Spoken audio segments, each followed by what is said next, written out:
오늘 우리에게 주시는 하나님의 말씀은 이사야 7장입니다. 자, 우리 7장 중에서도 우리 3절부터 7절까지 말씀만 같이 한번 읽어볼까요? 시작. 때에 여호와께서 이사야에게 이르시되 너와 내 아들 스알야숲은 윗못 수도 끝 세탁자의 밭 큰 길에 나가서 아하스를 만나 그에게 이르기를 너는 삼가며 종용하라. 아람 왕 르신과 르말리아의 아들이 심히 노할지라도 연기나는 두 부직갱이 그루터기에 불과하니 두려워 말며 낙심치 말라. 아람과 에브라임 왕과 르말리아의 아들이 악한 꾀로 너를 대적하여 이르기를 우리가 올라가 유다를 쳐서 그것을 고나게 하고 우리를 위하여 그것을 파하고 다부엘의 아들을 그 중에 세워 왕을 삼자 하였으나 주 여호와의 말씀에 이 도모가 서지 못하며 이루지 못하리라. 아멘. 자, 지난 6장에서는 이사야 선지자가 하나님께로부터 새롭게 소명을 재갱신받는 내용을 살펴봤었습니다.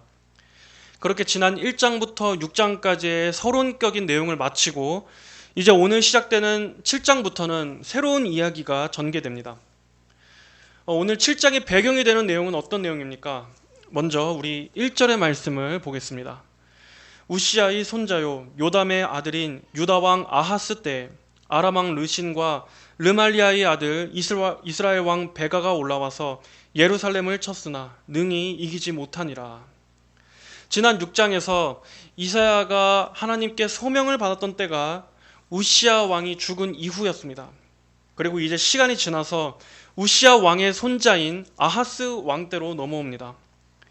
이 아하스 왕은 어떤 왕입니까? 아하스는 남유다 역사에서도 사악한 왕 중에서 아주 손에 꼽히는 왕이었습니다. 아하스 왕의 행적은 열왕기하 16장, 역대하 28장에 보면 나오는데 그는 하나님의 말씀을 무시하고 하나님보다는 아수르를 더 의지해서 하나님의 진노를 샀던 왕이었습니다. 또 그는 온 나라의 우상 숭배로 나라 전역을 더럽히기도 했습니다. 곳곳에 우상과 산당을 세우고 또 몰렉에게 우상신인 몰렉에게 인신 제사를 바치는 등의 아주 악한 인물이었습니다. 그 아하스가 왕이었던 때 어떠한 일이 일어납니까? 북이스라엘과 아람이 서로 동맹을 맺고 남유다로 쳐들어오게 됩니다. 당시의 고대 근동 지역에서는 아수르라는 나라가 위협적으로 세력을 넓혀가고 있었습니다. 이때 북이스라엘과 아람은 반아수르 노선을 걷던 나라였습니다.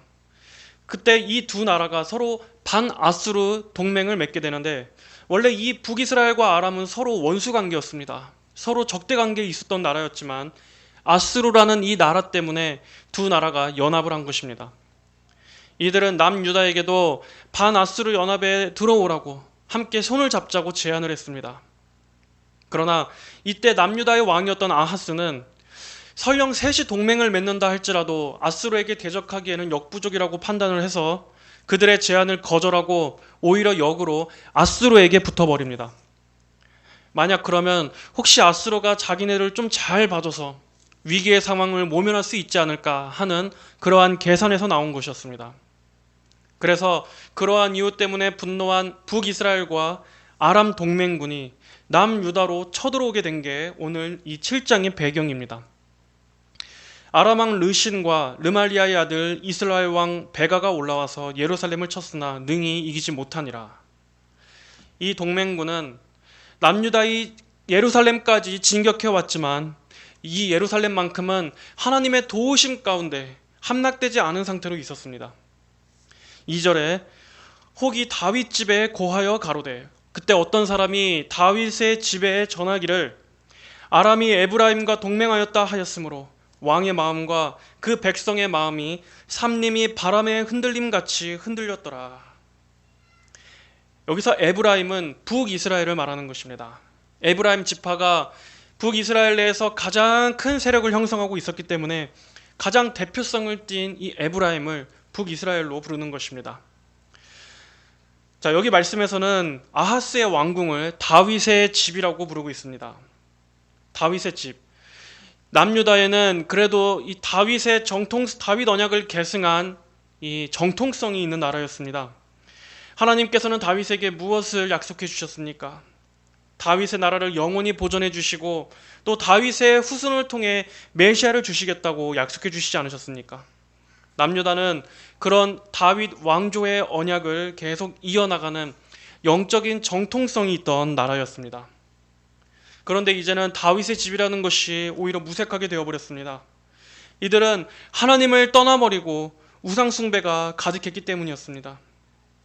이런 상황에서 오늘 여기 다윗의 집이라는 이 호칭은 이들이 얼마나 하나님으로부터 멀어졌는가, 하나님의 약속으로부터 멀어져 버렸는가를 더 노골적으로 드러내줄 뿐이었습니다. 적의 침공 소식을 듣자 온 백성들과 왕의 마음이 공포와 두려움에 떨었습니다. 이들의 마음에 하나님이 없었기 때문에 두려움에 사로잡히게 된 것입니다. 하나님을 의지하는 믿음이 없었기 때문에 이들은 적이 그들의 코앞까지 쳐들어오자 그 마음이 사시나무 떨듯 공포에 휩싸였습니다.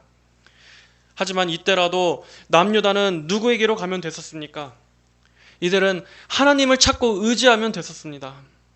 아무리 적들이 동맹을 맺고 연합해서 쳐들어온다 할지라도 유다는 누구와 동맹하면 됩니까? 하나님과 동맹을 맺었으면 됐었습니다. 하나님께서 함께해 주시고 지켜주신다면 이들은 어떠한 적으로부터도 보호함을 받을 수 있었습니다. 하지만 이들은 그동안 너무나 오랜 시간 동안 하나님과 멀리 떨어져 있었기 때문에 정작 하나님의 도움이 필요한 이 위기의 순간에 하나님을 바라보지 못합니다. 그래서 적의 위협 앞에서 이토록 쉽게 마음이 무너져 내린 것입니다. 여러분, 우리 성도들은 항상 위기의 때에 가장 먼저 하나님을 찾아야 합니다. 사람의 도움을 구하고 사람을 찾고 또 사람과 연합하는 것을 찾기 이전에 먼저 하나님과 굳게 연합하도록 해야 합니다. 하나님만 나와 함께 해주시면 온 세상이 다 덤빈다 할지라도 성도는 절대적으로 안전할 수 있는 것입니다. 시편 4편 5절 6절에 내가 누워 자고 깨었으니 여호와께서 나를 붙드심이로다. 천만인이 나를 둘러치려 하여도 나는 두려워 아니하리이다 라고 말씀하고 있습니다. 마음에 하나님이 없다면 아주 작은 위협에도 쉽게 무너져 내릴 수밖에 없지만 하나님께서 그 마음에 있는 사람은 결코 두려워하지 않을 수 있습니다. 하나님께서 가장 강하시기 때문에 우리와 함께 해주시고 우리를 붙들어 주시는 그 하나님께서 가장 강하시기 때문에 강하신 하나님께 붙어 있을 때 우리도 강해질 수 있는 것입니다. 사람이 강한 것 같지만 사람은 아무것도 아닙니다. 사람은 자기 스스로 지탱할 힘이 인간 안에는 없습니다. 하지만 하나님께서 함께 해주신다면 사람은 강할 수 있고 버틸 수 있습니다. 상황을, 두려움을 극복할 수 있습니다. 하지만 하나님이 없다면 인간은 한순간에 무너질 약한 존재에 불과한 것입니다. 자, 유다가 지금 이렇게 두려움에 휩싸여 있을 때 하나님께서는 어떻게 하셨습니까? 이들에게 격려의 말씀을 주셨습니다. 3절 4절에 때에 여호와께서 이사야에게 이르시되 너와 내 아들 스알야습은 윗못 수도 끝 세탁자의 큰 길에 나가서 아하스를 만나 그에게 이르기를 너는 삼가며 종용하라. 아람 왕 르신과 르말리아의 아들이 심히 노할지라도 연기나는 두 부직갱이 그루터기에 불과하니 두려워 말며 낙심치 말라. 하나님은 이들에게 용기의 말씀을 주셨습니다. 여기 3절에 때에 보십시오. 하나님께서 지금 얼마나 적절한 때에 이들에게 용기의 말씀을 주시고 계십니까? 하나님께서는 적군이 코앞에 닥친 상황이라 할지라도 그 적으로 인해서 두려워하지 말고 바로 그러한 때에 하나님을 신뢰하라고 말씀하십니다. 때에 하나님께는 항상 때가 있습니다. 그리고 하나님의 그때는 가장 적절한 최고의 때입니다. 우리 성도들이 어려움 가운데 있을지라도 하나님은 우리를 방치해 두시지 않고 항상 그분의 때에 우리를 건지십니다. 그분의 때에 우리에게 위로와 격려의 말씀을 주십니다. 그래서 우리를 일어서게 하시고 회복하게 만드십니다. 가장 적절한 타이밍에 하나님께서는 항상 그분의 도우심으로 성도들을 건져주시는 것입니다. 하나님께서 지금 이 두려움에 떨고 있는 유다 백성들에게 말씀하신 이때 역시도 가장 최고의 타이밍이었습니다. 인간적인 두려움에 사로잡혀 있을 때 그 시선을 하나님께로 옮기게끔 하는 가장 적절한 섭리였습니다. 하나님은 지금 이사야를 통해서 무엇을 명하시고 계셨습니까? 이사야의 아들인 스알 야숲과 함께 아하스 왕을 만나라는 것이었습니다. 이 스알 야숲이라는 이름은 무슨 뜻입니까? 남은 자가 돌아올 것이다. 남은 자가 돌아오리라 라는 뜻이었습니다. 하나님께서는 이 아들과 함께 이사야 선지자를 보낸 것이 아무 의미 없이 보내신 것이 아니었습니다. 여기에서는 하나님께서 보여주시고자 하시는 또 하나의 소망이 있는 것입니다. 바로 남은 자가 돌아오리라 라는 이 이름을 가진 이사야의 아들과 함께 아하스 왕을 만남으로써 남유다에 대한 하나님의 언약이 절대 끊어지지 않을 것이라는, 남은 자가 돌아올 것이라는 이 소망의 말씀을 하나의 사인으로서 왕에게 보낸 것입니다. 그리고 어디서 그를 보라고 말씀하셨습니까? 윗못 수도 끝 세탁자의 밭 큰 길에서 아하스를 만나라. 자, 이 장소는 예루살렘 성읍에 식수를 공급하는 수로였습니다. 만약 예루살렘 성읍마저 적으로 포위당하게 되면 가장 시급한 문제는 식수를 확보하는 문제였기 때문에 이 아하스 왕은 그 수로를 미리 사찰하러, 미리 점검하러 이곳에 올 것입니다. 하지만 여기서도 그의 불신앙적인 면모를 볼 수 있습니다. 물론 식수 문제를 미리 신경 쓰는 것은 왕으로서 당연한 일이었습니다. 하지만 그 전에 아하스 왕은 먼저 하나님께 간절히 매달렸어야 했습니다. 하나님을 절대적으로 신뢰하면서 인간적인 방비도 같이 갖춰야지, 하나님은 전혀 찾지 않으면서도 인간적인 자구책부터 먼저 신경을 쓰는 이러한 마음은 하나님을 의지하지 않는 불신앙에서 온 것이었습니다. 다분히 인간적인 계산에서 온 것이었습니다. 여러분, 우리들 역시도 이렇게들 많이 하지 않습니까? 우리는 겉으로는 하나님을 믿는 믿음도 중요하지, 하지만 현실적인 것도 대비해야 되지 않겠어?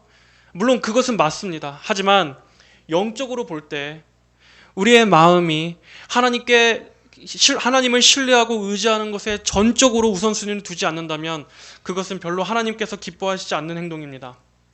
우리는 하나님을 가장 먼저 찾아야 합니다. 하나님을 의지하는 것에 가장 중요한 것을 둬야 합니다. 하나님을 의지하고 나서야 그 이후에 여러 수단도 대비해야 하는 것입니다. 이사야 선지자는 아하스 왕에게 어떤 말씀을 전해야 합니까? 4절에 그에게 이르기를 너는 삼가며 종용하라. 아람 왕 르신과 르말리아의 아들 그가 심히 노할지라도 연기나는 두 부직갱이 그루터기에 불과하니 두려워 말며 낙심치 말라라고 말씀해 주셨습니다. 하나님께서는 아하스 왕에게 오히려 너는 조용히 있어서 하나님 되심을 바라보라 라고 말씀하십니다. 마음을 잠잠하게 평안히 하고 하나님의 일하심을 절대적으로 의지하라 라는 것입니다. 그들이 아무리 강하게 쳐들어온다 할지라도 그들은 연기나는 두 부직갱이 그루터기에 불과할 뿐이다. 타다 남은 불 꺼진 부직갱이에 불과할 뿐이다. 그러니까 그들을 두려워하지 말고 너는 누구를 신뢰해라? 바로 하나님을 신뢰하라는 것입니다. 하나님께서는 우리가 상황의 어려움, 그 곤경, 그리고 적이 얼마나 강한가에 주목하기보다는 하나님께서 얼마나 크고 강하신 분인가를 보시는 것을 원하십니다. 하나님께서 얼마나 강하고 능력의 하나님이신지를 보기를 원하십니다. 이스라엘 백성들이 가나안 땅을 점탐했을 때 그들이 가나안 땅의 사람들을 보고 얼마나 겁을 먹었었습니까? 그들은 거인 같은데 그 거인 같은 적들 앞에서 우리 자신은 메뚜기 떼에 불과하다고 느낄 만큼 그들은 두려워했었습니다. 하지만 그 중에서도 여호수아와 갈렙은 뭐라고 고백했습니까? 그들은 하나님을 의지했고 하나님의 크고 강하심을 믿고 바라봤었기 때문에 그들은 말할 수 있었습니다. 그들은 오히려 우리의 밥이라고 그들은 말할 수 있었습니다. 저들은 아무리 육신의 눈으로 볼 때는 강하게 보인다 할지라도 하나님께서 우리 앞에 차려놓으신 밥상에 불과하다. 하나님만 우리와 함께 해주신다면 우리는 아무것도 두려워할 것이 없다. 하나님께서 저기로 가라고 명하셨으니 우리는 하나님의 말씀대로 믿고 가면 승리할 것이다. 그렇게 믿었던 것입니다. 이렇듯 어떤 상황에서도 우리 성도들은 하나님을 생각해야 합니다. 하나님을 의지하고 하나님을 바라본다면 하나님보다 더 큰 상황은 없다라는 믿음을 가질 수 있습니다. 아무리 인간적으로는 불가능해 보이는 상황이라 할지라도 그 상황도 결국에는 하나님보다 아래에 있는 것입니다. 하나님의 주권 아래 복종할 수밖에 없는 것입니다. 그러므로 우리가 그러한 상황 가운데 점검해야 할 것은 무엇이겠습니까? 과연 지금 하나님께서 우리와 함께 하시느냐, 함께 계시지 않느냐, 하나님께서 우리 편에 함께 해주시느냐 하는 이것이 가장 중요한 것입니다. 그것이 중요한 것이지 더 이상 눈앞의 위협으로 인해서 두려워할 일은 없는 것입니다. 하나님께서는 하나님을 보기를 원하십니다. 고개를 들어서 믿음으로 하나님의 크고 강하심을 보기를 원하십니다. 자, 5절 이하를 쭉 읽어보면 아람과 에브라임 왕과 르말리아의 아들이 악한 꾀로 너를 대적하여 이르기를 우리가 올라가 유다를 쳐서 그것을 고나게 하고 우리를 위하여 그것을 파하고 다브엘의 아들을 그 중에 세워 왕을 삼자 하였으나. 자, 이들은 다브엘의 아들이라는 자를 이 유다의 왕자리에 앉히려고 하는 계획이 있었습니다. 이 다브엘의 아들이 누구인지는 성경에 정확하게 나오진 않지만 아마 이 인물은 당연히 밧 아수르 성향의 그러한 인물일 것입니다. 이 동맹군은 이 다브엘의 아들이라는 사람을 남유다의 왕의 자리에 앉혀서 자기들의 명령대로 움직여줄 그런 역할로서 왕에 앉히려고 했었습니다. 하지만 하나님께서는 7절에서 어떻게 말씀하셨습니까? 7절을 우리 다 같이 봅시다. 주 여호와의 말씀에 이 도모가 서지 못하며 이루지 못하리라. 이들의 계획은 절대로 실현될 수 없습니다. 왜냐? 이들의 계획은 바로 하나님의 언약을 무너뜨리려는 것이었기 때문입니다. 하나님께서는 분명히 다윗의 왕조가 계속 이어지게끔 하시겠다고 약속하셨습니다. 북이스라엘에는 정통성이 없지만 남유다에는 엄연히 다윗 언약이 계승되고 있었습니다. 그런데 이들이 뭐라고 자기네들이 임의로 이 남유다의 왕에 자기들이 원하는 사람을 왕으로 앉혀놓으려는 것은 영적으로는 분명히 하나님의 계획을 회방하고 끊어버리려는 수작이었습니다. 하나님께서는 절대 그렇게 되도록 놔두시지 않을 것입니다. 어떠한 인간의 도전도 하나님의 이 구속 계획을 건드리는 것은 하나님께서 절대로 용서하시지 않습니다. 여기서는 주 여호와의 말씀, 주 여호와라고 말씀하셨습니다. 주, 곧 주님이시라는 것입니다. 온 세상의 주인이요 주님이시요 주권자요 통치자이신 하나님이 말씀이시라는 것입니다. 인과 왕들이 아무리 권세가 있다 할지라도 하나님께서는 그들보다 높이 계십니다. 아무리 인간이 하나님의 계획을 회방하고 하나님의 영광을 찬탈하려고 하고 하나님의 교회와 하나님의 백성들을 훼손하려 한다 할지라도 하나님께서는 그것들을 비웃으십니다. 시편 2편에서는 어떻게 말씀하셨습니까? 어찌하여 열방이 분노하며 민족들이 허사를 경영하는고 세상의 군왕들이 나서며 관원들이 서로 꾀하여 여호와와 그 기름 부음 받은 자를 대적하며 우리가 그 맨 것을 끊고 그 결박을 벗어버리자 하도다. 하늘에 계신 자가 웃으시며 주께서 저희를 비웃으시리로다. 사람의 마음에는 많은 계획이 있다 할지라도 오직 여호와 하나님의 뜻만이 완전히 서게 되어 있습니다. 이 세상은 하나님의 절대적인 뜻이 이끌어가는 것입니다. 우연이나 운명에 의해서도 아니고 세상의 강한 지도자들의 음모와 계략으로 인해서 이 세상이 이끌어가는 것도 아닙니다. 오직 하나님의 주권적이고 절대적인, 그러면서도 하나님의 선하시고 의로우신 그 통치가 이 세상 모든 것을 섭리하시고 주관하시는 것입니다. 하나님은 분명히 말씀하셨습니다. 하나님은 선언하셨습니다. 이 도모가 서지 못하며 이루지 못하리라. 여러분, 그렇습니다.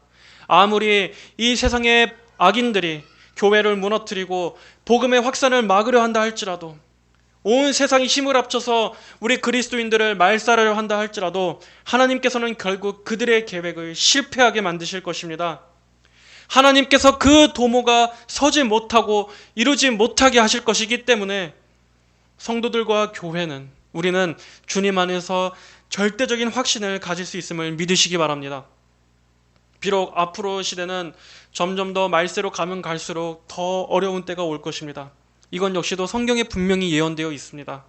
하지만 그럼에도 참된 교회와 성도들은 하나님 안에서 안전하십시오. 안심하십시오. 왜냐? 우리의 생명의 영원한 생명의 보장이 하나님 안에서 보장되어 있기 때문입니다. 우리의 육신의 생명은 설령 이 땅에서 끝난다 할지라도, 죽을 수 있다 할지라도 하나님 안에서는 성도의 영생이 확실히 보장되어 있기 때문에 우리는 아무것도 두려워할 것이 없습니다. 어떠한 상황에서도 하나님의 주권적 섭리는 실패할 일이 없습니다. 그 어떠한 것도 하나님께서 예정하신 구속 계획의 완성을 방해할 수는 없을 것입니다. 저지할 수 없을 것입니다. 하나님의 뜻은 반드시 완전히 이루어질 것입니다. 하나님께서는 모든 것이 합력해서 선을 이루게 하실 것이기 때문에 우리는 그러한 하나님을 바라볼 때마다 언제 어디서나 어떠한 상황에서든지 우리는 위로를 발견할 수 있는 것입니다. 대저 아람의 머리는 다메섹이요 다메섹의 머리는 르신이며 에브라임의 머리는 사마리아요 사마리아의 머리는 르말리아의 아들이라도. 여러분, 이 말씀이 무슨 뜻입니까? 결국 그들의 머리는 사람일 뿐이라는 것입니다. 그들이 섬기는 신은 인간이요 한낱 인간인 왕일 뿐이지만 유다에게 있어서 머리는 누구십니까? 바로 유다는 하나님께서 그들의 머리이십니다. 하나님께서 그들의 왕이십니다. 하나님을 머리로 섬기고 있는 남유다를, 하나님을 머리로 섬기고 있는 우리 성도들을 그 누가 패배시킬 수 있습니까? 하나님은 오히려 말씀하셨습니다. 65년 내에 에브라임이 패하여 다시는 나라를 이루지 못하리라. 만일 너희가 믿지 아니하면 정령이 굳게 서지 못하리라 하셨다 할지니라. 자, 실제로 북이스라엘은 이 말씀 이후에 12년 후에 패망했습니다. 자, 그런데 여기 65년 내 무슨 뜻입니까? 완전히 없어진 것은 65년 후였습니다. 이것은 65년 뒤에 북이스라엘이 아수르의 정책으로 인해서 마지막 강제 이주 정책을 당하게 되는데, 그로 인해서 북이스라엘 땅에는 이제 이스라엘은 아무도 남지 않게 되어버립니다. 하나님의 이 말씀대로 그대로 이루어진 것입니다. 65년 내에 에브라임이 패하여 다시는 나라를 이루지 못하리라. 자, 이제 10절에서는 하나님께서 아하스 왕에게 징조를 구하라고 말씀하십니다. 자, 하나님께서는 이렇게 악한 왕인 아하스 같은 인물에게마저도 하나님은 그가 하나님을 떠나지 말고 다시 하나님을 신뢰하고 붙들도록 계속해서 회개의 기회를 주시고 계신다는 것을 볼 수 있습니다. 자, 10절에 여호와께서 또 아하스에게 일러 가라사대 너는 내 하나님 여호와께 한 징조를 구하되 깊은 데서든지 높은 데서든지 구하라. 아하스가 가로되 나는 구하지 아니하겠나이다. 나는 여호와를 시험치 아니하겠나이다 한지라. 이사야가 가로되 다윗의 집이여 청컨대 들을지어다. 너희가 사람을 괴롭게 하고 그것을 작은 일로 여겨서 또 나의 하나님을 괴로우시게 하려느냐. 자, 여기서 하나님께서 아하스에게 징조를 구하라고 말씀하십니다. 하나님께서는 원래 징조를 통해서 믿고 안 믿고 하는 것을 원래는 기뻐하시지 않으시지만, 그럼에도 때때로 하나님께서는 우리의 연약한 믿음을 도우시기 위해서 징조를 보여주실 때가 있으십니다. 그래서 하나님의 전능하신 능력을 더 우리가 신뢰하고 붙들도록 인도하시는 것입니다. 여기 아하스에게도 이렇게 대놓고 징조를 구하라고 말씀하실 정도로 하나님께서는 기회를 여러 번 주셨습니다. 하나님께서는 그가 회개하고 돌아오면 언제라도 그의 하나님이 되어주실 마음이 있으셨습니다. 하지만 아하스는 하나님의 그 호의를 거절합니다. 나는 여호와를 시험치 아니하겠나이다. 저는 하나님을 시험하지 않겠습니다. 겉으로 볼 때는 참으로 경건한 것 같습니다. 하지만 사실 이 말은 하나님께 대한 거절입니다. 왜냐하면 사실 아하스의 속내는 하나님이 아닌 아수르의 도움에 이미 마음이 기울었기 때문입니다. 아수르에게 도움을 구하려고 이미 결심이 섰기 때문입니다. 그래서 하나님의 도우심에는 관심이 없습니다. 아하스는 계획을 바꿀 생각도 없고 하나님께 지금 와서 의지할 마음도 없습니다.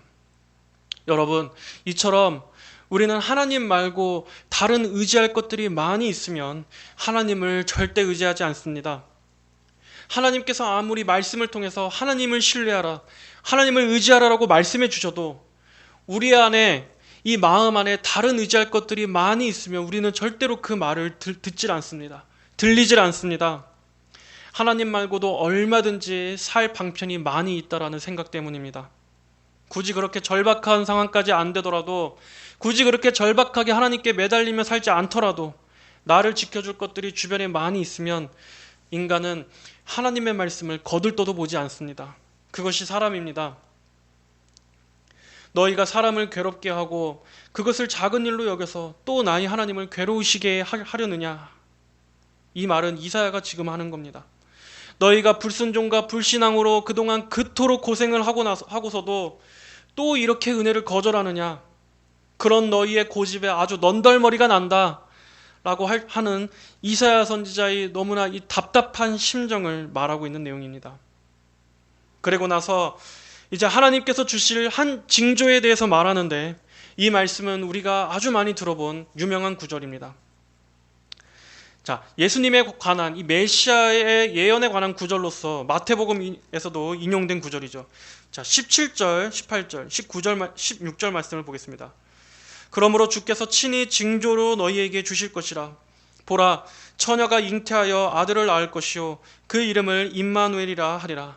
그가 악을 버리며 선을 택할 줄 알 때 미쳐 버터와 꿀을 먹을 것이라. 대저 이 아이가 악을 버리며 선을 택할 줄 알기 전에 너희 미워하는 두 왕의 땅이 패한 바 되리라. 자, 이 말씀은 메시아에 대한 예언의 말씀으로 아주 유명한 말씀입니다. 그리고 마태복음에서도 메시아에 대한 예언으로 인용된 구절입니다. 자, 그런데 사실 이 이사야서의 여기 이 문맥에서만 보자면 이 말씀은 좀 아주 난해한 구절입니다.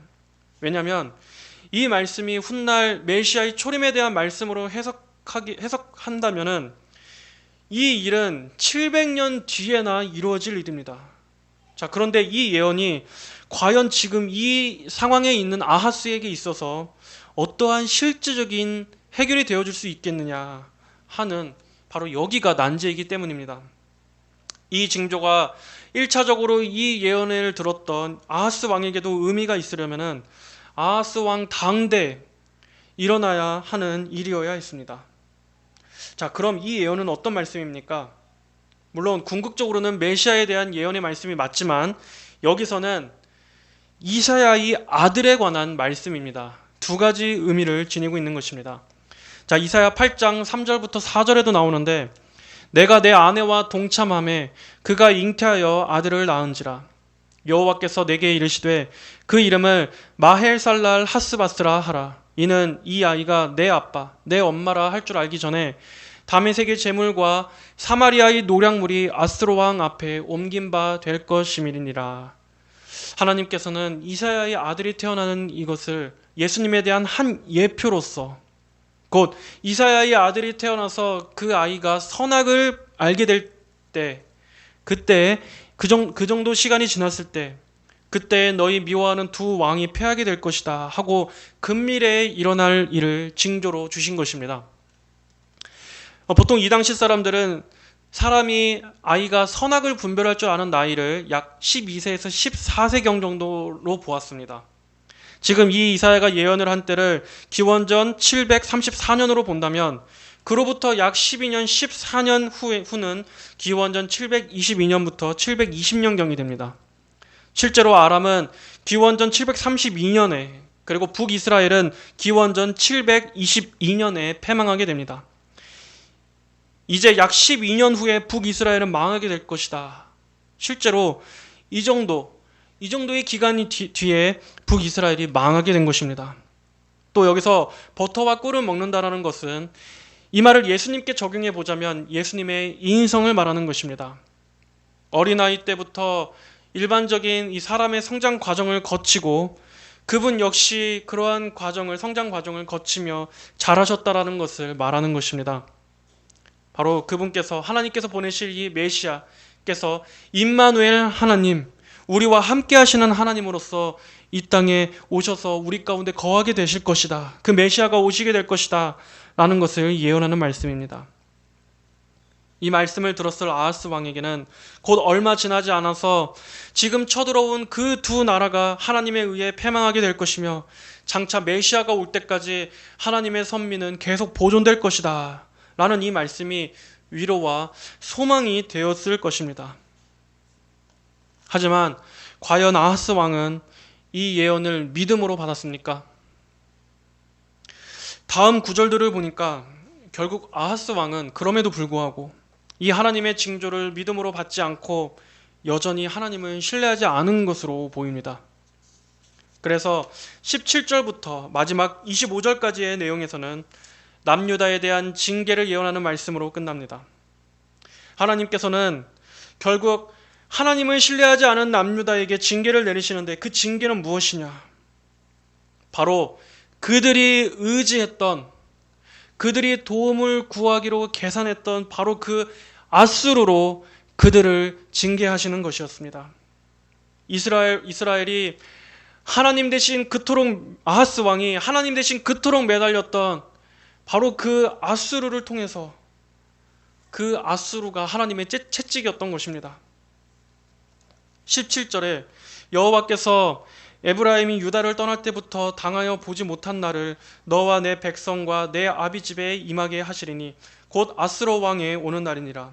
그날에는 여호와께서 애굽 하수에서 먼 지경의 파리와 아스로 땅의 벌을 부르시리니 다 와서 거친 골짜기와 바위 틈과 가시나무 울타리와 모든 초장에 앉으리라.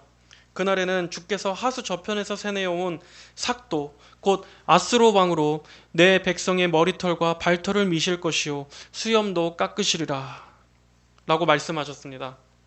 남유다는 최종적으로는 바벨론에 의해서 멸망하지만 하나님께서는 그 전에 아스로와 애굽으로도 그들을 징계하시겠다고 말씀하십니다. 여호와께서 애굽 하수에서 먼 지경의 파리와 아스로 땅의 벌을 부르시리니, 여기서 파리는 애굽의 왕 바로를 상징합니다. 또 벌은 아수르 군대를 일컫는 당시의 표현이었습니다. 그리고 이들을 부르신 것은, 이들을 유다로 몰아넣으신 것은 누구셨습니까? 바로 여호와 하나님이셨습니다. 여호와께서 애굽 하수에서 먼 지경의 파리와 아수르 땅의 벌을 부르시리니, 그때 여호와께서 부르시리니, 또 주께서 하수 저편에서 세내어 온 삭도 곧 아수르 왕으로, 자 여기서 삭도란 면도칼을 말합니다. 하나님께서는 그들이 의지하던 그 아수르에 의해서 하나님의 백성들의 머리털과 발털을 미시겠다고 하십니다. 즉 그들이 하나님을 신뢰하지 않은 죄의 대가로서 부끄러움과 수치를 당하게 하실 것이라는 말씀입니다. 이들이 하나님이 아닌 아수르를 더 의지했기 때문에 어디 한번 그 아수르에 의해서 배반을 당해보라 라는 것입니다. 아하스 왕은 북이스라엘과 아람 군대가 쳐들어왔을 때 그 위험을 벗어나기 위해서 무엇을 잡았습니까? 아수르를 더 잡았습니다. 하나님을 찾고 하나님과 연합을 맺었어야 하는 이 남유다였음에도 불구하고 이 어리석은 아하스 왕은 아수르에게 금과 은을 조공으로 바치면서까지 자기의 생명을 구걸했던 것입니다. 아수르를 하나님보다 더 의지한 그 결과 어떻게 되었습니까? 결국 믿었던 아수르에 의해서 침략을 당해서 유다 온 전역이 황폐하게 되는 그러한 결과뿐입니다. 그리고 그러한 아수르를 보내신 분은 하나님이셨습니다. 하나님께서는 아수르라는 면도칼로 유다의 수염을 밀어버려서 치욕을 당하게 하시겠다고 하나님께서 직접 말씀하십니다. 자, 이제 말씀을 맺겠습니다. 그렇습니다, 여러분. 이사야에서는 계속 강조하시는 말씀이 결국 무엇입니까? 오직 여호와만 구원이시다. 우리 하나님만 구원이시다 라는 것입니다. 이사야라는 이름의 뜻이 여호와가 구원이시다 라는 뜻이지 않습니까?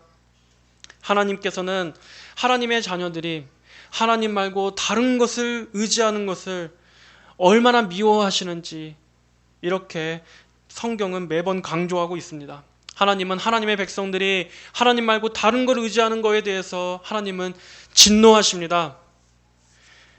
하나님은 분명히 말씀하셨습니다. 하나님보다 더 전능한 존재가 없다고, 하나님보다 더 강한 존재가 없다고 말씀하셨음에도, 그리고 또 하나님 외에는 진정으로 우리를 도우실 존재가 없다고 분명하게 그렇게나 말씀하셨음에도 불구하고 여기 아하스 왕에게도 하셨던 것처럼 하나님께서는 이 악한 우상 숭배를 저지르는 이 왕에게조차도 몇 번씩이나 그에게 징조를 베푸시고 자비를 베푸시면서 계속해서 그를 믿음으로 이끌려 하셨음에도 불구하고 얼마나 하나님을 믿고 있지 않습니까? 믿지 않고 있습니까? 하나님으로는 만족하지 못하고 얼마나 다른 도움을 찾으려고 하고 있습니까? 우리는 이 아하스 왕을 반면교사 삼아서 절대 우리는 이래서는 안 됩니다. 여러분 분명히 기억하십시오. 하나님이 세상의 통치자이십니다. 하나님의 주권적인 섭리가 이 세상을 다스리시고 이끄시는 궁극적인 힘입니다. 바로 그 하나님이 우리의 하나님이십니다. 그렇다면 우리는 하나님만 절대적으로 신뢰하고 하나님만 바라보고 하나님만 굳게 의지하면 되는 것입니다. 하나님께서는 그분의 백성들을 하나님께서 지키신다고 수없이 말씀하셨습니다. 어떠한 악인들의 연합에도 하나님께서는 두려워하지 말고 낙심하지 말라고 오늘도 약속해 주시지 않습니까? 그렇다면 우리는 하나님의 약속을 의심 없이 하나님만 끝까지 신뢰하면 되는 것입니다. 하나님 안에서 아무 염려도 하지 말고 하나님을 향한 전적인 신뢰, 전적인 의지로 하나님 한 분만 붙들면 우리는 살 수 있습니다. 하나님이 아닌 다른 것을 붙드는 것은 하나님에 대한 불신앙입니다. 하나님은 아무런 능력이 없다고, 하나님은 우리를 지켜줄, 건져줄 도움이 되지 못한다라고 고백하는 불신앙인 것입니다. 하지만 하나님께서는 하나님이 어떠한 분이신지를 우리가 매 순간 날마다 끊임없이 바라보기를 원하십니다. 하나님은 말씀하십니다. 나 외에는 다른 이가 없느니라. 나는 하나님이라. 나 외에는 구원자가 없느니라.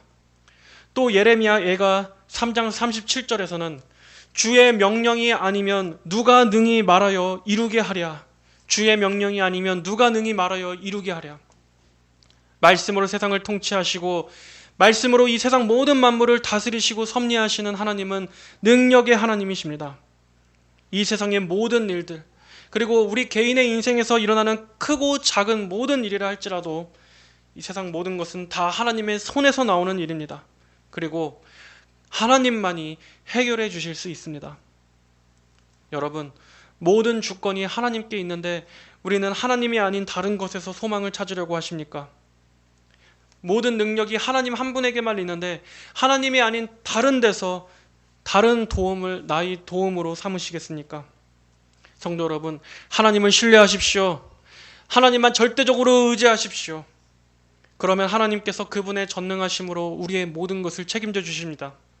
모든 보호와 우리의 안전과 우리의 궁극적이고 최종적인 승리, 그것은 바로 하나님과 함께 할 때 하나님께서 주시는 것입니다.